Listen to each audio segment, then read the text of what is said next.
સંઘવીને કેવું છે કે જો આ તમારા ભાજપ વાળા સાઠગાંઠ ધરાવતા આવા લુખા તત્વોને જો તમે વરઘોડો કાઢવાનું જેમ કહેતા હતા ને કે બધાનો વરઘોડો કાઢશું ને ટાટિયા તોડી નાખશું ને સરઘસ કાઢશું, હવે તમારામાં તેવડ હોય ને તો કાઢીને બતાવજો.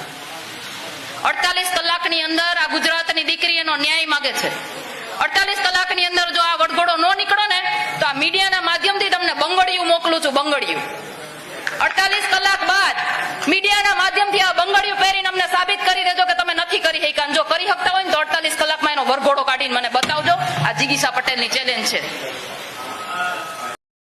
આ છે આમ આદમી પાર્ટીના જિગીશાબેન પટેલ. તો દોસ્તો આપ સૌને ખબર છે કે જિગીશાબેન પટેલ પર ગોંડલમાં જ્યારે હુમલો કરવામાં આવ્યો છે દોસ્તો તે બધાને જ ખબર છે, પણ એ હુમલો શા માટે કરવામાં આવ્યો છે અને કોને કરાવ્યો છે આ વિડીયો બતાવશું દોસ્તો. જે જિગીશાબેન પટેલ પર હુમલો કરનાર બે વ્યક્તિ છે જે સ્ત્રીઓ છે દોસ્તો, અને તેને શા માટે હુમલો કર્યો છે અને કોને હુમલો કરાવ્યો છે તે પણ વિડીયો હું તમને પાછળ બતાવું છું દોસ્તો. વિડીયો પૂરો જોજો અને શેર કરજો. ગઈ તારીખ 24ના રોજ ગોંડલ ઘોઘાવદર રોડ ખાતે આવેલ સરગમ પાર્કમાં ફરિયાદી શ્રી જિગીશાબેન શામજીભાઈ કોકલનો ગયેલા, જ્યાં તેમની કારનો કાચ તોડીને હુમલાનો પ્રયાસ થયેલો. જે અનુસંધાને ફરિયાદી શ્રીની ફરિયાદ લઈ ભારતીય ન્યાય સંહિતાની કલમ 324(2), 125, 115(2) તેમજ 54 મુજબ ગુનો દાખલ કરીને આ ગુનાના કામે આરોપી કૃષ્ણા રાજભાઈ રાવલ તથા એસપી ઉર્ફે દ્રષ્ટિ મહેશભાઈ વિંજોડાની અટક કરી આગળની તપાસ તજવીજ જારી છે. બેન પટેલે હર્ષ સંઘવીને જે ચેલેન્જ આપ્યું હતું તેમનું શું થયું છે દોસ્તો તેમનો પણ વિડીયો બતાડું છું. આ જિગીશાબેન પટેલ ખુદ શું બોલી રહ્યા છે દોસ્તો તેમનો પણ વિડીયો પૂરો જોજો. આજ રોજ ગોંડલ એ ડિવિઝન પોલીસ સ્ટેશને હું મારી વિશેષ ફરિયાદ લઈ અને આવી છું, કારણ કે જે બનાવ હમણાં મારી ઉપર બન્યો, ગોંડલની અંદર જે હુમલો કરવામાં આવ્યો મારી ઉપર, એમાં જે આરોપીઓ છે એને ક્યાંક ને ક્યાંક સાદી કલમો લઈ અને છાવરવામાં આવતા હોય એ રીતની ઘટના અહીંયા બની છે. એટલે આજે જે ફરિયાદ હું અહીંયા આપવા આવી છું, મારું વિશેષ નિવેદન જે લખાવા આવી છું, એમાં BNS કલમ 189, 190 અને 191 તથા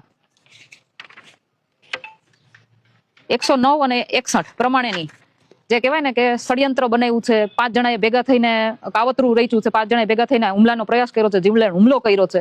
એના સિવાય એને કોના દ્વારા આ આદેશ આપવામાં આવ્યો હતો એ બધી જ એના જે મોબાઈલ છે એની પાસે જે કહેવાય ને કે વિડીયો ઉતારતા હતા તો વિડીયો એને કોને મોકલો, એના ફોન રેકોર્ડિંગ, એનું CDR કઢાવવા માટેની તમામ રજૂઆત મેં પોલીસ સ્ટેશનમાં કરી છે.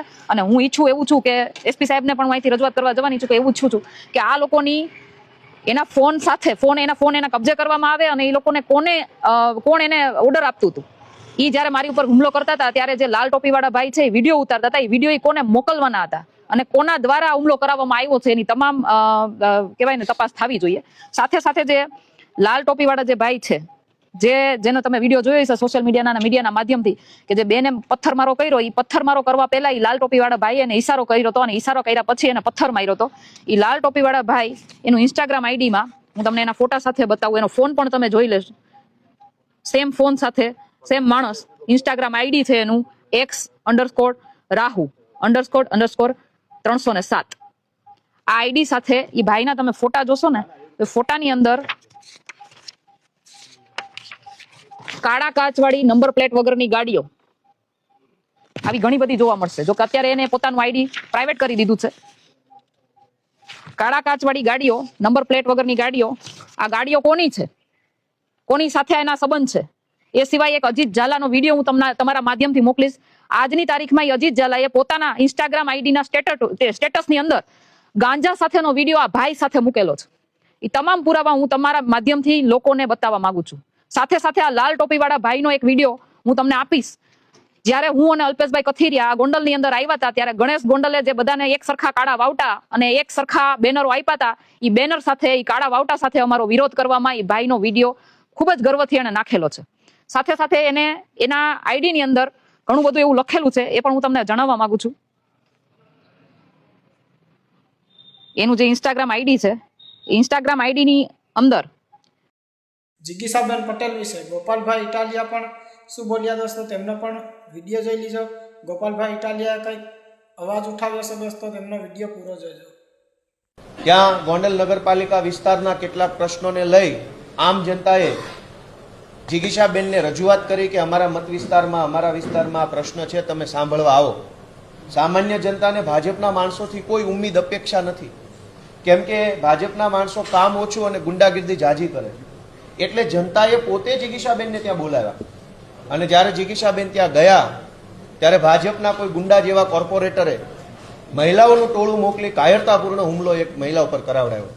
બહુ મરદ મૂછાળા હોત તો આવું તું પોતે સામે અને કરવી હતી લવારી તો તમને ખબર પડે કે અમારી જિગીશાબેનમાં કેટલો દમ છે. પણ કાયરતાપૂર્ણ કૃત્ય, જેમ રામાયણમાં રાવણ છે એ સાધુનો વેશ ધરીને આવ્યો, એમ ભાજપના ગુંડાઓ હવે બહેનોને આગળ કરી દે.